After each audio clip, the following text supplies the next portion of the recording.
Vos papiers, s'il vous plaît. Le policier routier sourit avec dédain en examinant le camion. Ce n'est pas tous les jours que je vois une femme comme vous conduire une bête pareille. La femme noire tend calmement son portefeuille. Quand il l'ouvre, son sourire disparaît en voyant l'insigne doré de la police fédérale. Elle n'était pas une simple camionneuse. Sur les routes de l'intérieur du Brésil, à la mi-2023, Dandara Santos conduisait son camion de marchandises sur la BR. À 38 ans, avec des tresses en boîte encadrant son visage déterminé, elle semblait n'être qu'une camionneuse de plus essayant de gagner sa vie. Mais derrière cette façade se cachait l'une des déléguées les plus respectées de la police fédérale, menant une opération secrète pour démanteler un réseau de corruption policière qui terrorisait les conducteurs sur les routes du pays. Si vous appréciez cette histoire, n'oubliez pas de laisser un like et de vous abonner à la chaîne RVM Lutte des Noirs. Commentez de quelle ville vous regardez et le mot justice si vous croyez que les corrompus doivent payer pour leurs crimes. L'opération Estrada Limpa, route propre, a commencé après des dizaines de plaintes d'extorsion, de disparition de cargaison et même de meurtres sur les autoroutes fédérales. Des camionneurs, notamment des personnes lutte des Noirs et des femmes, signalaient des abus systématiques de la part de certains policiers routiers. Les enquêtes préliminaires pointaient vers un système complexe impliquant des agents corrompus. Mais les preuves étaient insuffisantes. Personne n'avait le courage de témoigner. C'est alors que Dandara proposa l'impensable, s'infiltrer comme camionneuse pour documenter les approches criminelles. Pendant 6 mois, elle s'entraîna avec des professionnels du transport, apprit à conduire des véhicules lourds et construisit une identité impeccable. Maintenant sur la route depuis 3 semaines, elle était sur le point d'affronter l'infâme sergent Meirelles, connu parmi les camionneurs sous le nom de Le Collecteur, un policier qui ne laissait jamais passer un camion sans sa taxe de protection. La caméra cachée sur le tableau de bord enregistrait tout pendant que Meirelles examinait l'intérieur de la cabine avec sa lampe torche, cherchant clairement quelque chose qui justifierait une amende, ou plutôt, un pot de vin. Ce qu'il ne savait pas, c'est que chacune de ses paroles était transmise en temps réel au centre des opérations de la PF. Dandara gardait son calme, interprétant parfaitement le rôle de la conductrice, intimidée, tandis que le policier s'approchait dangereusement de la découverte des équipements de surveillance cachés sous le tableau de bord. Le plan était parfait, mais Dandara ne comptait pas sur un détail. Meirelles n'était pas seule cette nuit-là.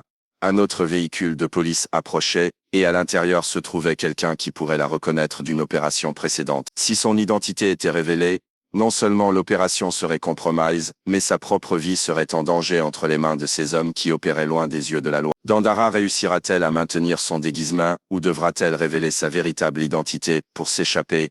Et quel sombre secret découvrira-t-elle sur le réseau de corruption qui s'étend bien au-delà des routes brésiliennes? La deuxième voiture de police s'arrêta quelques mètres plus loin. Dandara inspira profondément, gardant une expression neutre tandis que son cœur s'accélérait. Du véhicule descendit le lieutenant Braga, un homme grand avec des cicatrices sur le visage qu'elle reconnut immédiatement des dossiers de la police fédérale. Il avait été enquêté 3 fois pour violence excessive, mais toujours acquitté faute de preuves. « Qu'est-ce qu'on a là, Meirelles ?» demanda Braga en s'approchant à pas calculés, la main posée nonchalamment sur son arme au niveau de la cuisse. En train de vérifier les documents et la cargaison, lieutenant répondit Meirelles en tendant les documents de Dandara.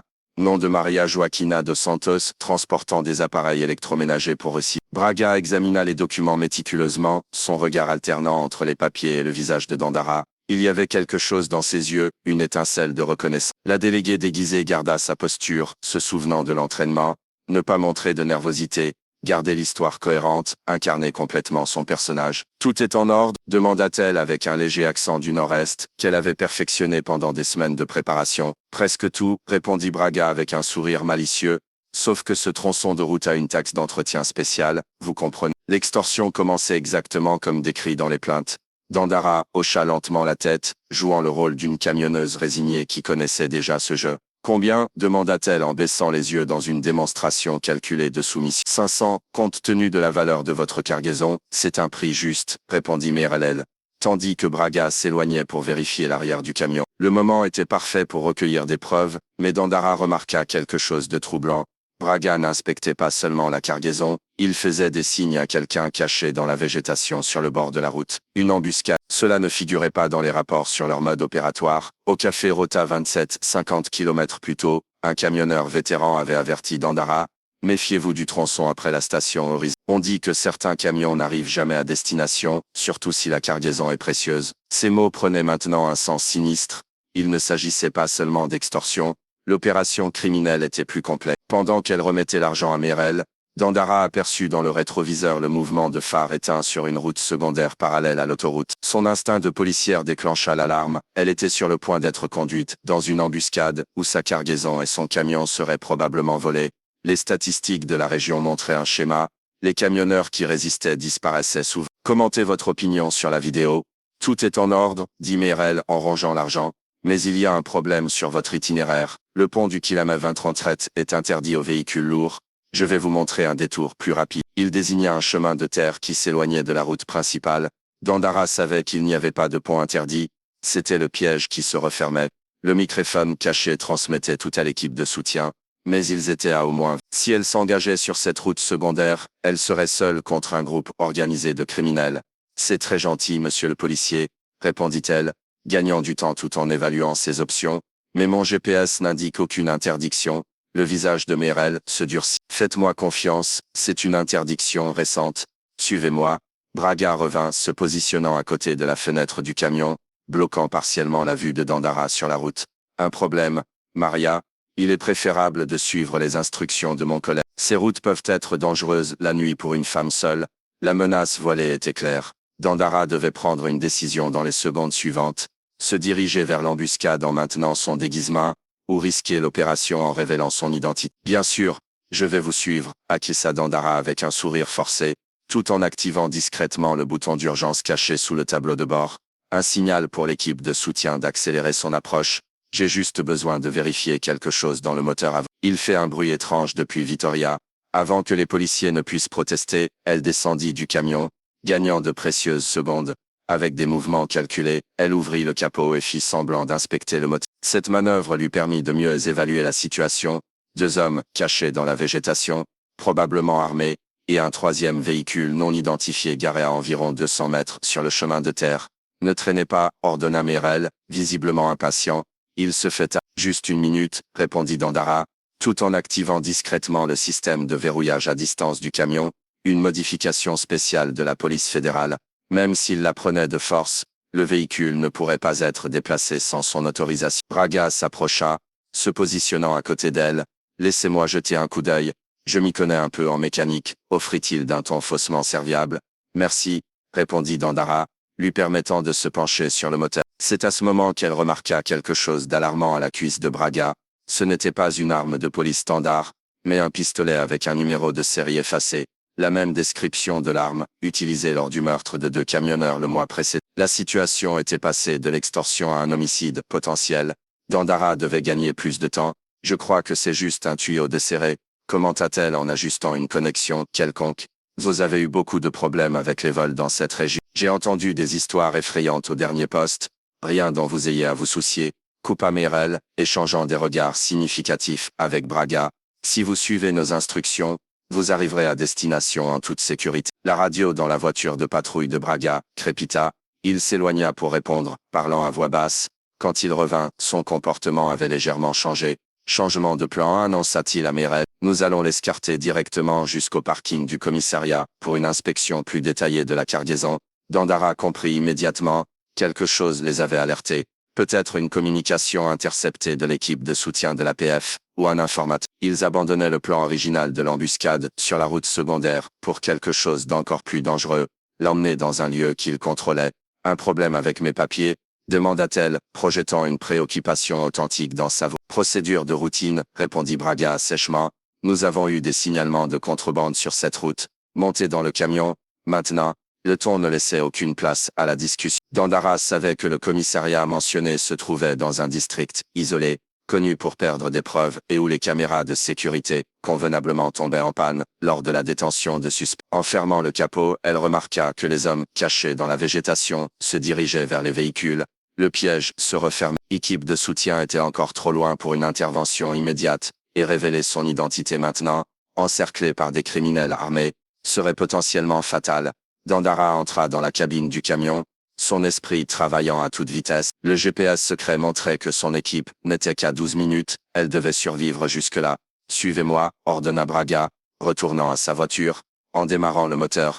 Dandara prit sa décision, elle n'irait pas à ce commissariat. Les prochains instants définiraient non seulement le succès de l'opération, mais aussi ses chances de survie. Dandara démarra le moteur du camion, son esprit calculant les possibilités, tandis que les voitures de police se positionnaient, l'une devant, l'autre derrière, formant une escorte qui ressemblait plus à une prison mobile. Le véhicule non identifié suivait à distance, restant dans l'ombre, gardait une distance de sécurité et suivait exactement où nous allons. La voix de Braga résonna sur la radio que Mirel avait laissée dans la cabine du camion. Tout mouvement suspect sera considéré comme une tentative de fuite. Dandara hocha la tête dans le rétroviseur, sachant qu'ils observaient chacune de ses réactions. En mettant le camion en mouvement, elle activa discrètement le système de communication d'urgence caché dans le tableau de bord. Un message codé fut envoyé au centre des opérations. Code rouge, déroutement vers un lieu non autorisé. La route s'étendait devant elle, éclairée seulement par les phares des véhicules. Il n'y aurait pas de témoins sur ce tronçon isolé. Dandara savait qu'elle avait environ 10 minutes avant d'atteindre ce commissariat. En fait, un ancien poste de police désaffecté, qui, selon des informateurs, servait de point de distribution de marchandises volées. C'est alors qu'elle remarqua quelque chose sur le GPS. 5 kilomètres plus loin, il y avait une station-service, le Parada Segura. C'était sa meilleure chance. L'établissement avait des caméras de sécurité et était généralement fréquenté par des camionneurs, même au milieu de la nuit. Je dois m'arrêter pour faire le plein, communiqua-t-elle par radio. L'indicateur de carburant est presque dans la réserve. Négatif, répondit Braga immédiatement. Nous continuerons tout droit. Je n'arriverai pas au commissariat, insista Dandara. Le camion consomme plus de diesel que d'habitude à cause du problème de moteur. Le silence qui s'ensuivit indiquait qu'ils discutaient entre eux. Finalement, la voix de Braga revint, tendue. Nous ferons un arrêt rapide au prochain poste, juste pour faire le plein. Dandara s'autorisa un soupir contenu. Petite victoire. Le poste signifiait des caméras, des témoins et la chance de laisser une piste, si le pire arrivait. Lorsque les véhicules s'approchèrent du Parada Segura, Dandara réalisa que sa chance tournait. Le mouvement était plus important que prévu pour 7 heures. Au moins 3 autres camions étaient stationnés, et le restaurant annexe avait encore des lumières allumées. Les voitures de patrouille escortèrent le camion jusqu'aux pompes à carburant les plus éloignées, loin des caméras principales. Braga descendit et s'approcha de la fenêtre du conducteur.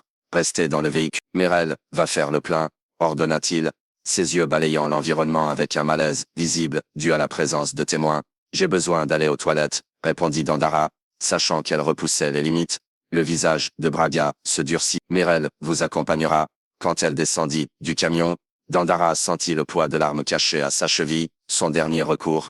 Elle se dirigea vers le dépanneur, avec Mirelles, la suivant de près, sa main posée nonchalamment sur son... À l'intérieur du magasin, Dandara aperçut un groupe de camionneurs prenant un café. Parmi eux, elle reconnut Polo Gigante Ferreira, président de l'association des camionneurs indépendants, qui avait fourni des informations précieuses pour l'opération. Son regard croisa le sien un instant, juste assez de temps pour que le camionneur expérimenté se rende compte que quelque chose n'allait pas.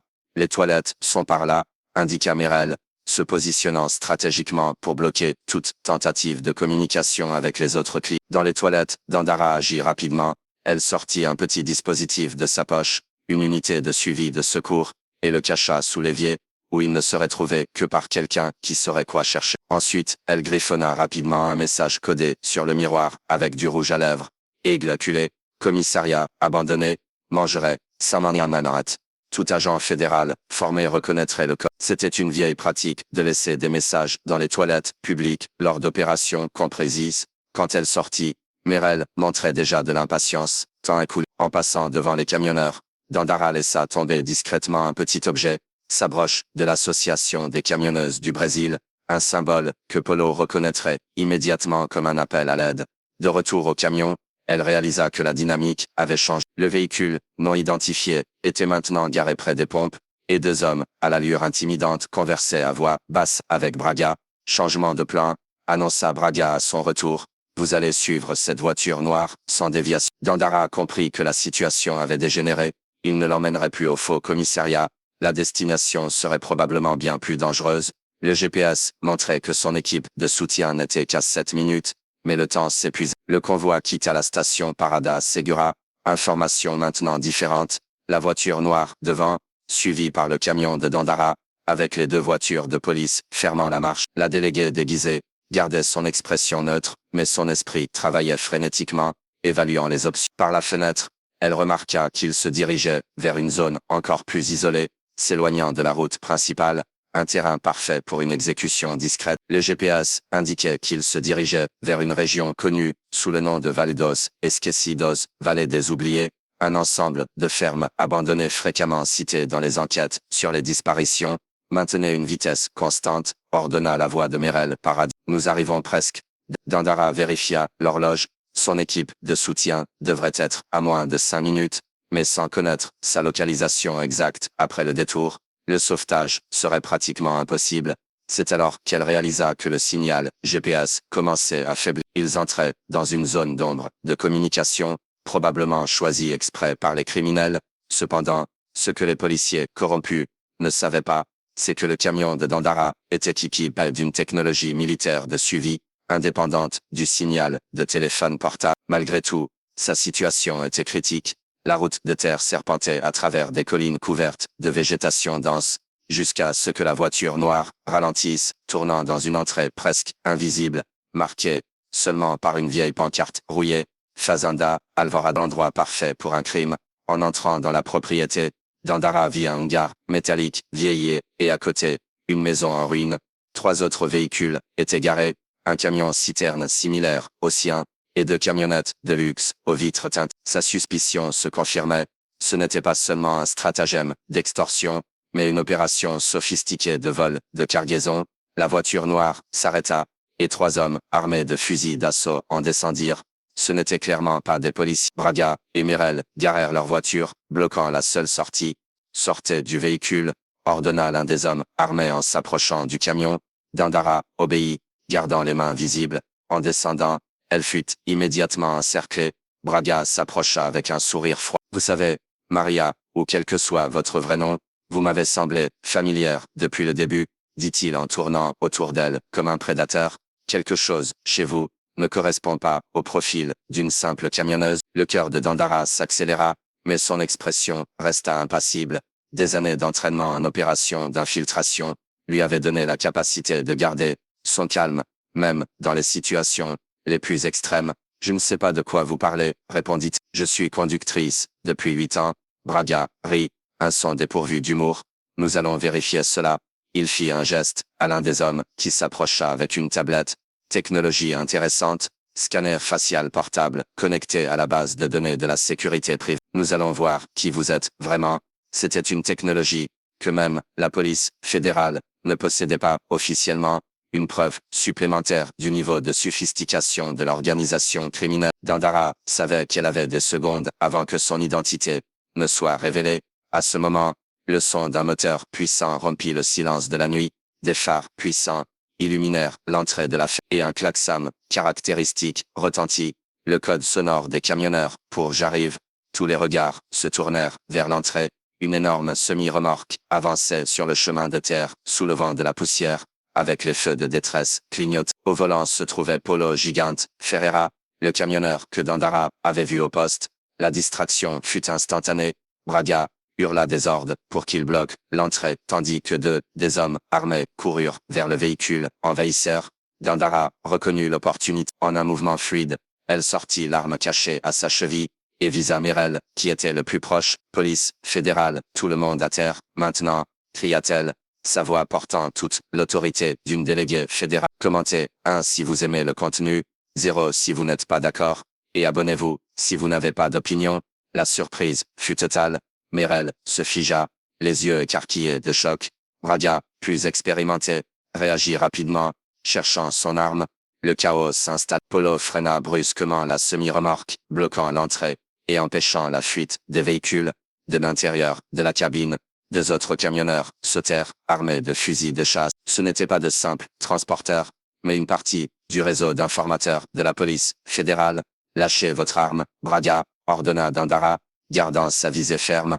C'est fini, mais Braga n'était pas homme à se rendre facilement. D'un mouvement rapide, il tira en direction de Dandara, tout en cherchant à se couvrir derrière l'une des voitures de patrouille. La fusillade commença, illuminant l'obscurité de la ferme abandonnée.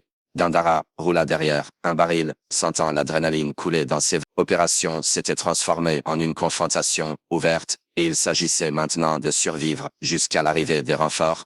Le bruit assourdissant des tirs résonnait dans la ferme abandonnée. Dandara restait protégé derrière le baril métallique, évaluant rapidement la situation. Merel était tombé, touché à la jambe par l'un des tirs.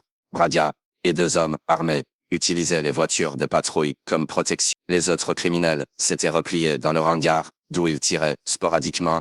Polo et ses compagnons maintenaient une position défensive derrière le semi-remorque, offrant une couverture à Dandara. Le camionneur, vétéran, n'était pas seulement un informateur. Comme de nombreux autres professionnels de la route, il avait reçu une formation de base de la police fédérale pour les situations d'urgence. Délégué, cria Polo entre les tirs. Renfort en route. 5 minutes. Dandara, Akissa, économisant ses munitions tout en planifiant son prochain mouvement. Le baril n'offrirait pas de protection très longtemps, et les criminels commençaient à coordonner un mouvement de flanc. Rendez-vous, délégué. La voix de Bradia résonna, chargée d'une fausse cordialité. Nous pouvons négocier. Vous n'avez pas besoin de mourir ici. Négocier, répondit Dandara, gagnant du temps. Comment avez-vous négocié avec les camionneurs qui ont disparu dans cette région, comme le chauffeur Antonio Gomes, qui est accidentellement tombé dans un ravin, après avoir refusé de payer un pot de... Sa mention du cas spécifique eut l'effet escompté. Un moment d'hésitation parmi les criminels. Ce nom n'était censé être connu de personne. Vous ne comprenez pas ce qui se passe ici, répliqua Bradia, sa voix maintenant entendue.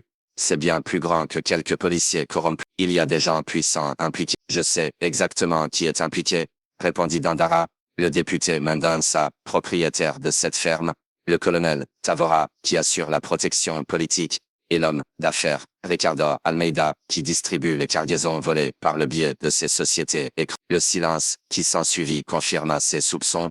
L'enquête préliminaire avait identifié des connexions politiques, mais Dandara venait de confirmer en direct ce qui n'était auparavant que des théories. Profitant de la distraction, elle fit un signe à Polo qui comprit immédiatement le plan. Le camionneur alluma le moteur de son semi-remorque et accéléra en direction des voitures de patrouille, forçant Bradia et ses hommes à abandonner leur protection. À ce moment précis, Dandara avança d'un mouvement rapide, roulant jusqu'à atteindre une meilleure position derrière un tracteur abandonné. De là, elle avait une vue dégagée sur le hangar et les voitures de patrouille. Police fédérale, cria-t-elle, de nouveau. Vos routes de fuite sont bloquées, les renforts arrivent. Dernière chance de vous rendre. L'un des hommes armés, réalisant la situation désespérée, laissa tomber son arme et leva les mains. Bradia, furieux, pointa son pistolet sur son subordonné qui tentait de se rendre. Personne ne se rend, hurla-t-il. Ce fut son erreur fatale. En s'exposant pour menacer son compagnon, il offrit à Dandara le moment parfait. Deux tirs précis touchèrent son épaule et sa jambe, le faisant tomber sur le sol poussiéreux. Presque simultanément, le son des sirènes et des hélicoptères emplit l'air. Des lumières puissantes déchirèrent l'obscurité, tandis que des véhicules de la police fédérale encerclaient la propriété. Les renforts étaient arrivés. En quelques minutes, la ferme était envahie par des agents fédéraux. Les criminels restants, réalisant qu'ils étaient encerclés, se rendirent sans offrir plus de résistance. Dandara émergea de sa position défensive, s'identifiant à ses collègues qui arrivaient. Le délégué Ribeiro, chef de l'opération, s'approcha avec une expression de soulagement et d'admiration. Délégué Santos, vous avez accompli plus que ce que nous espérions. Les communications de votre équipement ont tout transmis avant que nous ne perdions le signal. Nous avons des aveux enregistrés, des noms d'impliqués, tout. Dandara observa tandis que les secouristes s'occupaient de Merel et Braga. Ce dernier la regardait avec une haine palpable alors qu'il était menotté à un brancard. Ça ne s'arrête pas là, menaça Braga alors qu'il était emmené. Vous ne savez pas à qui vous avez affaire. Dandara s'approcha, se penchant pour que seul lui puisse l'entendre. Je sais exactement à qui j'ai affaire. Et ils seront tous en prison d'ici demain. Alors que le soleil commençait à se lever à l'horizon, illuminant la ferme maintenant envahie par les véhicules de patrouille et les agents fédéraux, Dandara contempla l'étendue de cette opération. Ce qui avait commencé comme une enquête sur des policiers corrompus extorquant des camionneurs s'était transformé en la plus grande opération contre le crime organisé et la corruption politique de l'année. Polo s'approcha, lui tendant une bouteille d'eau. « Délégué, vous êtes vraiment d'une autre planète. Faire semblant d'être camionneuse pendant des semaines, affronter ces gars seuls, je n'étais pas seul, répondit-elle avec un sourire fatigué. Je vous avais, et tous les camionneurs qui ont eu le courage de dénoncer. L'opération ne faisait que commencer. Les arrestations de cette nuit-là n'étaient que la partie émergée de l'iceberg. Un autre message important avait été envoyé, les routes brésiliennes n'appartenaient plus aux corrompus. 3 jours après l'opération à la ferme Alvorada, le siège de la police fédérale à Brasilia était en pleine effervescence. Dans une salle de réunion isolée, Dandara présentait les résultats préliminaires de l'enquête au directeur général de l'APF et aux représentants du procureur général de la République. Le schéma était plus sophistiqué et étendu que nous l'imaginions, expliqua-t-elle en désignant une carte numérique montrant des routes marquées en rouge. Il ne s'agissait pas seulement d'extorsion de camionneurs. Nous avons identifié 3 niveaux d'opération criminelle. Les images sur l'écran changèrent, montrant des photos des détenus et des documents saisis. Premier niveau, des policiers routiers corrompus comme Braga et Merel abordaient les camionneurs à des points stratégiques, principalement les transporteurs autonomes, les femmes et les luttes des Noirs, des profils considérés comme plus vulnérables et moins enclins à dénoncer. Le directeur général, un homme à l'expression sévère et aux cheveux gris, l'interrompit. Combien d'agents corrompus ont été identifiés jusqu'à présent? 23 confirmés, monsieur, mais nous estimons que le nombre total atteindra 40. Le deuxième niveau impliquait le détournement de cargaisons sélectionnées. Les camionneurs qui transportaient des produits de grande valeur étaient dirigés vers des itinéraires alternatifs, où des équipes spécialisées prenaient le contrôle. Les cargaisons étaient emmenées dans des hangars comme celui de la ferme Alvorada, où elles étaient redistribuées. Les images montraient l'intérieur du hangar rempli de marchandises encore dans leurs emballages d'origine, appareils électroménagers, appareils électroniques, médicaments et même des aliments. Le troisième niveau est le plus préoccupant, continue Dandara, sa voix prenant un ton plus grave. La protection politique. Le député fédéral Mendonça non seulement prêtait ses propriétés pour le stockage des cargaisons volées, mais utilisait également son influence pour classer des enquêtes et transférer des policiers honnêtes qui s'approchaient du système. La représentante du parquet, une femme d'âge mûr avec des lunettes à monture rouge, se pencha en avant. Avons-nous suffisamment de preuves pour une plainte formelle contre le député? Oui, docteur, confirma Dandara, affichant des documents et des transcriptions. Braga tenait des registres méticuleux des paiements et de la protection politique. Apparemment, c'était son assurance au cas où quelque chose tournerait mal. Dans sa résidence, nous avons trouvé un coffre-fort contenant des preuves de virements bancaires, des enregistrements de conversations, et même un journal détaillant les opérations des 3 dernières années. Le directeur général hocha la tête avec approbation. Délégué Santos, votre travail a été exceptionnel.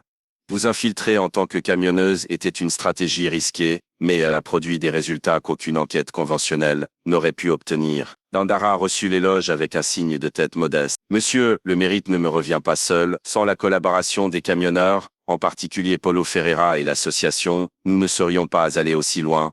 Ils ont risqué leur vie en fournissant des informations, et dans le cas de Paulo, en intervenant directement pour me sauver. Précisément pour cela, répondit le directeur, j'ai approuvé votre demande, la police fédérale établira un canal direct avec les associations de camionneurs pour les plaintes de corruption et de crimes sur les routes. La réunion se poursuivit pendant 1 heure, discutant des stratégies pour les prochaines phases de l'opération, qui recevrait désormais le nom officiel d'opération Estrada Segura, Routes. À la fin, Dandara fut informée qu'elle dirigerait la force spéciale qui enquêterait sur les ramifications politiques du système, une reconnaissance de sa compétence, mais aussi un champ de mine de potentielles représailles. En quittant le bâtiment de la police fédérale cet après-midi-là, Dandara fut surprise par une petite foule de journalistes. Malgré les efforts pour protéger son identité, quelqu'un avait divulgué des informations sur la déléguée camionneuse, qui avait démantelé un système de corruption sur les routes. Délégué Santos, est-il vrai que vous avez conduit un camion pendant 3 semaines pour infiltrer le système? Pouvez-vous confirmer l'implication du député Mendonça? Avez-vous craint pour votre vie pendant l'opération?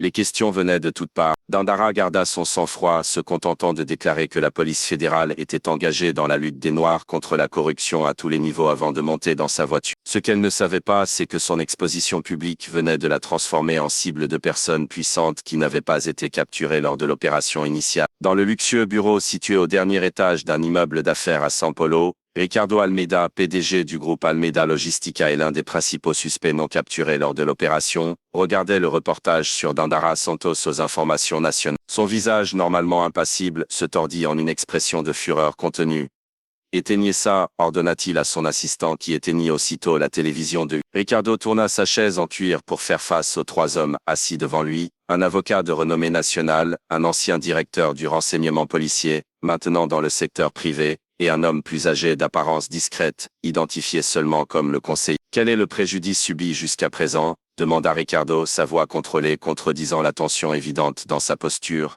L'avocat consulta sa tablette. Financièrement, environ 27 millions en marchandises saisies et en compte bloqué, Mais le vrai problème est opérationnel. Nous avons perdu 3 de nos principaux centres de distribution et près de 40% de notre réseau de protection sur les routes. Et le député va-t-il parler? L'ancien directeur du renseignement secoua la tête. Mendoza est terrifié, mais son avocat a déjà structuré une stratégie de défense, arguant qu'il ne faisait que louer les propriétés sans connaissance de leur utilisation. C'est fragile, mais ça pourrait fonctionner, si nous parvenons à neutraliser certaines preuves. Ricardo se leva, marchant jusqu'à la fenêtre panoramique, qui offrait une vue privilégiée sur la ville. Pendant un instant, il contempla l'empire qu'il avait construit, en partie légitime, en partie criminel, et qui était maintenant menacé par une seule personne. Et elle, la déléguée, demanda-t-il finalement. Le conseiller qui jusqu'alors était resté silencieux prit enfin la parole. Sa voix était douce, presque douce, contrastant avec le poids de ses mots. Dandara Santos, 38 ans, diplômé en droit de l'USP, master en criminologie, à la police fédérale depuis 12 ans, toujours avec des évaluations exemplaires, spécialiste des opérations d'infiltration. Il fit une pause calcul. Elle a une sœur cadette à Salvador, professeur d'université, et des parents retraités vivant sur une petite propriété rurale à l'intérieur de la Bahia. Le message implicite plana dans l'air comme une menace voilée. Ricardo se retourna brusquement. Non, rien de la famille. Cela attirerait trop l'attention. Le conseiller inclina légèrement la tête, acceptant la décision sans poser de questions. Il existe d'autres moyens de neutraliser une menace. Toutes n'impliquent pas de violence physique. Expliquez, exigea Ricardo. La réputation est l'atout le plus précieux pour une policière comme elle. Le conseiller ouvrit un dossier, révélant des documents et des photographies. Ces derniers jours, notre équipe a construit un récit alternatif, des comptes bancaires offshore à son nom, des documents qui suggèrent une fuite sélective d'informations à des concurrents des entreprises enquêtées. Une relation fabriquée avec l'un des suspects. L'avocat fronça les sourcils. Cela résisterait-il à une enquête minutieuse? Pas besoin de résister pour toujours, répondit le conseiller. Juste assez pour semer le doute, provoquer un éloignement temporaire. Pendant cette période, nous pouvons reconstruire notre opération, et plus important encore, accéder à éliminer des preuves cruciales. Ricardo retourna à sa chaise, considérant la proposition. Combien de temps cela prendrait-il? 3 jours pour planter toutes les preuves, 1 semaine pour que l'information parvienne aux bons canaux au sein de la corporation et de la presse. Le PDG du groupe Almeida accusa lentement. Faites en sorte que cela se produise, et je veux des mises à jour quotidiennes. Pendant ce temps, à des kilomètres de là, Dandara faisait face à ses propres défis internes. Dans la salle sécurisée de la surintendance de la police fédérale, elle et son équipe travaillaient sans relâche à organiser les preuves pour les procès qui seraient présentés dans les jours suivants. Délégué, vous devez voir ça, appela l'un des agents, tendant une tablette avec une notification d'alerte. Le message venait de la division de contre-espionnage.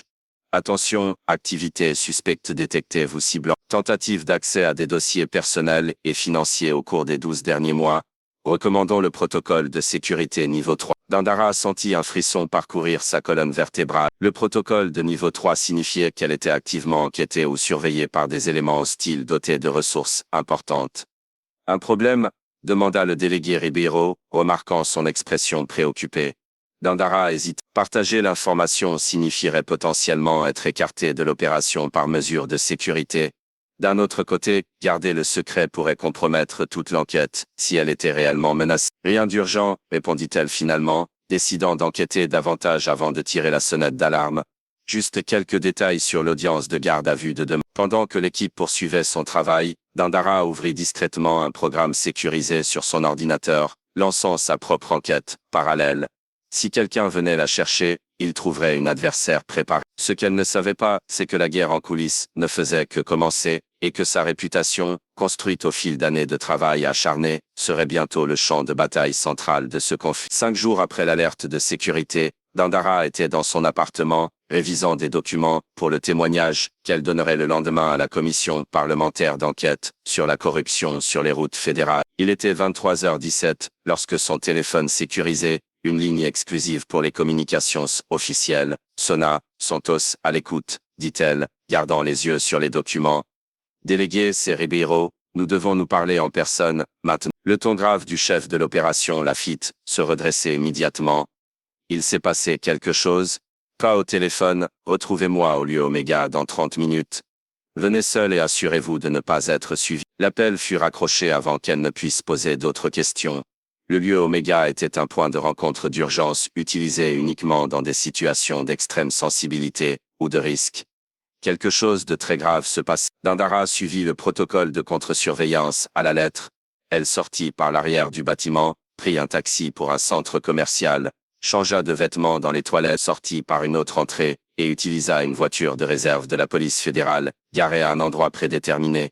Le lieu Oméga était une petite maison, dans un quartier résidentiel tranquille, apparemment ordinaire, mais équipé d'une technologie anti-espionnage avancée. En arrivant, elle trouva non seulement Ribeiro, mais aussi le directeur général de l'APF et la procureure qui avait participé à la réunion, quelques jours auparavant. Que se passe-t-il? Demanda Dandara, sentant le poids de la tension dans l'ambiance. Ribeiro fit glisser un dossier sur la table. Ceci est arrivé aujourd'hui à l'inspection générale, anonyme. À l'intérieur du dossier, Dandara trouva des relevés bancaires de comptes à son nom aux îles Caïmans et au Luxembourg, avec des dépôts totalisant plus de 2 millions de dollars au cours des 2 dernières années. Il y avait aussi des photos d'elle, la montrant prétendument en train de rencontrer Ricardo Almeida dans un restaurant 6 mois plus tôt. Des images clairement manipulées, mais convaincantes pour un observateur occasionnel. C'est absurde, déclara-t-elle, gardant son calme malgré le choc. Je n'ai jamais eu de compte à l'étranger et je n'ai jamais rencontré Almeida personnellement. Nous savons, répondit le directeur général, mais la plainte a été déposée simultanément auprès de l'inspection générale, du ministère public et de 3 médias. Demain cela sera dans tous les journaux. La procureure se pencha en avant. Nous avons déjà demandé une coopération internationale pour vérifier l'authenticité des comptes, mais cela prendra du temps. Les photos sont en cours d'analyse par des experts, mais les dégâts initiaux seront inévitables. Dandara sentit son sang se glacer, elle comprenait parfaitement la stratégie. Même si elle prouvait ensuite son innocence, le soupçon initial serait suffisant pour compromettre son témoignage devant la CPI et éventuellement toute l'opération. Nous devons anticiper, dit-elle, reprenant son sang-froid. Qui est derrière tout ça? Presque certainement Ricardo Almeida, répondit Ribeiro. Nos informateurs indiquent qu'il a engagé un spécialiste de la désinformation connu sous le nom de Le Conseiller, un ex-agent de renseignement qui travaille maintenant pour le crime organisé, spécialisé dans la destruction des réputations des autorités. Le directeur général croisa les bras. Délégué Santos, je vais être direct. Nous devons vous écarter temporairement de l'opération. Dandara eut l'impression d'avoir reçu un coup de poing. Monsieur, avec tout le respect que je vous dois, c'est exactement ce qu'il veut. C'est protocolaire dans ces cas, expliqua-t-il. Mais cela ne signifie pas que vous serez hors jeu. Officiellement, vous serez écarté pendant l'enquête. Officieusement, la procureure compléta. Officieusement, vous dirigerez une force spéciale parallèle, axée exclusivement sur Ricardo Almeida et ce conseiller.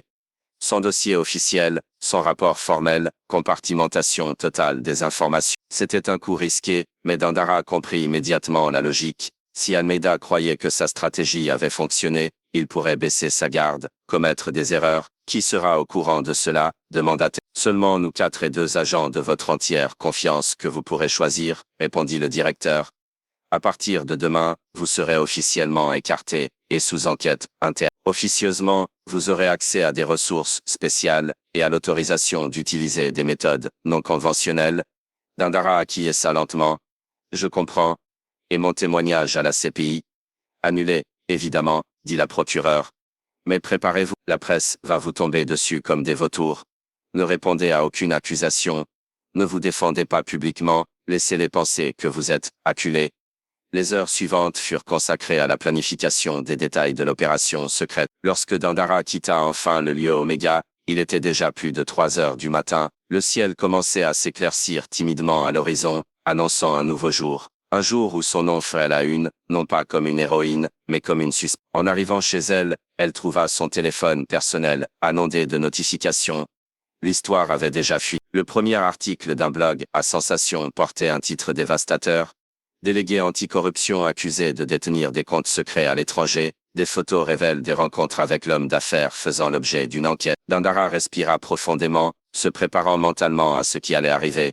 La bataille avait changé de terrain, mais elle était loin d'être vaincue. Si Ricardo Almeida et son conseiller pensaient avoir neutralisé les menaces, ils étaient sur le point de découvrir qu'ils avaient seulement réveillé une adversaire encore plus déterminée. 3 mois après le scandale qui avait secoué la police fédérale, une conférence de presse fut convoquée à l'auditorium principal de la surintendance, à Brasilia. Des journalistes de tout le pays s'y pressaient, impatients de connaître le dénouement d'une affaire qui avait captivé l'attention nationale. Le directeur général de la police fédérale monta sur scène, accompagné de la procureure générale de la République et de Dandara Santos, qui reprenait officiellement ses fonctions après avoir été totalement innocenté des accusations. Aujourd'hui est un jour historique pour la justice brésilienne. Après 3 mois d'enquête exhaustive, non seulement nous avons prouvé l'innocence totale de la déléguée Dandara Santos, mais nous avons également démantelé l'une des plus grandes organisations criminelles, spécialisées dans la corruption et l'obstruction à la justice. Les caméras crépitaient sans relâche pendant qu'ils poursuivaient. Les prétendus comptes bancaires à l'étranger ont été prouvés comme étant des fabrications utilisant une technologie de falsification numérique. Les photographies qui suggéraient des rencontres avec des criminels ont été analysées par des experts internationaux et ont confirmé une manipulation d'images avancée. La procureure générale prit la parole. Plus important encore, la tentative de discréditer la déléguée Santos nous a menés directement au vrai criminel. Ricardo Almeida, PDG du groupe Almeida Logistica, a été arrêté hier lors d'une opération conjointe de la police fédérale et d'Interpol alors qu'il tentait de quitter le pays avec des documents et des valeurs non déclarées. Un murmure parcourut l'auditorium. Le nom d'Almeida était lié à des figures puissantes de la politique et des affaires. De plus, continua-t-elle, l'individu connu sous le nom de conseiller, identifié comme Antonio Vieira, ex-agent de renseignement spécialisé dans les opérations de diffamation et de sabotage contre les autorités, est également en garde à vue. Sa collaboration a déjà abouti à l'identification de dizaines d'autres agents publics corrompus. Beaucoup de journalistes présents avaient publié les accusations contre elle, sans vérification adéquate, contribuant à la campagne de diffamation. Quand j'ai choisi la carrière policière, commença-t-elle, d'une voix ferme, je savais les risques physiques. Ce à quoi je ne m'attendais pas, c'était que ma réputation, construite au fil d'années de travail acharné, puisse être détruite en quelques heures par des mensonges méticuleusement fabriqués. Elle fit une pause, regardant directement les caméras. Mais aujourd'hui, je ne suis pas ici pour parler de moi.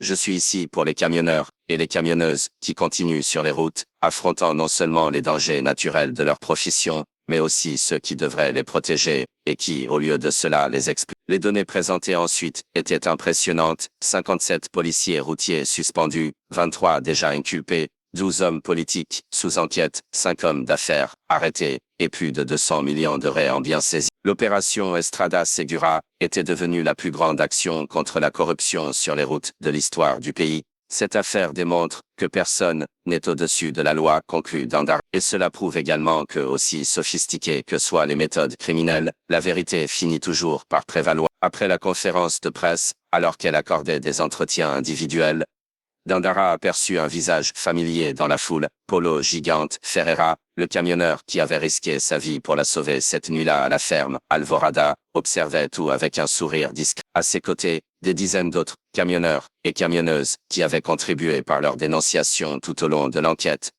Lorsque leurs regards se croisèrent, Paulo hocha simplement la tête en signe de respect mutuel. À ce moment silencieux, une alliance fut scellée, dépassant le cadre de l'affaire spécifique. Un engagement à continuer la lutte des Noirs pour des routes plus sûres, et pour un pays où la justice pourrait réellement prévaloir sur le crime et la corruption. 1 an après la conclusion de l'opération Estrada Segura, les routes brésiliennes connaissaient une transformation remarquable. Les taux d'extorsion et d'agression contre les camionneurs avaient chuté drastiquement, et un nouveau système de dénonciation anonyme, baptisé Rota Segura, route sûre, permettait aux conducteurs de signaler les irrégularités directement à la police fédérale, via une application. Dandara Santos, désormais promue coordonnatrice nationale des opérations spéciales, était devenue un symbole d'intégrité et de persévérance. Son histoire inspira une nouvelle génération de policiers et encouragea davantage de femmes, notamment des luttes des Noirs, à rejoindre les forces de sécurité. Ricardo Almeida fut condamné à 24 ans de prison pour organisation criminelle, corruption active,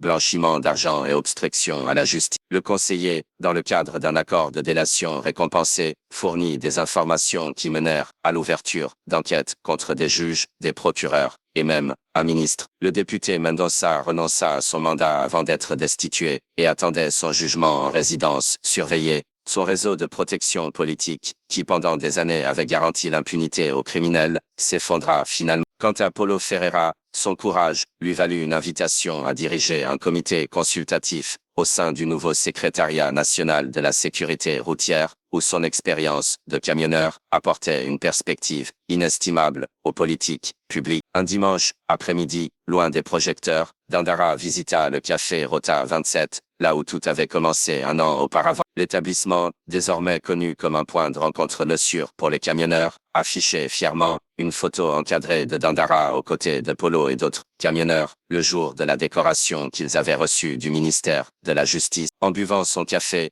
observant les camions qui passaient sur l'autoroute, Dandara réfléchit à la façon dont une seule décision s'infiltrer en tant que camionneuse avait déclenché une transformation si profonde. Les routes brésiliennes faisaient encore face à des défis, mais il y avait maintenant un espoir réel que la loi puisse atteindre tout le monde, indépendamment de leur pouvoir ou de leur position. Sur son téléphone portable, une notification, une autre opération basée sur les informations du conseiller avait été lancée ce matin-là, ciblant cette fois un réseau international de trafic de drogue qui utilisait des camions de marchandises comme couverture. Le travail ne s'arrêtait jamais vraiment, et elle ne voudrait pas qu'il en soit autrement. Waouh, quelle incroyable aventure nous avons suivi ensemble, n'est-ce pas? De l'intimidation initiale à la victoire finale de la justice, l'histoire de la déléguée Dandara nous montre le pouvoir du courage, de la stratégie et de la détermination face à la corruption. Si vous avez regardé jusqu'ici, je tiens à vous remercier de toutes. Des histoires comme celle-ci nous rappellent que malgré les défis, la justice peut prévaloir lorsque des personnes courageuses refusent de se plier au crime et à la corruption.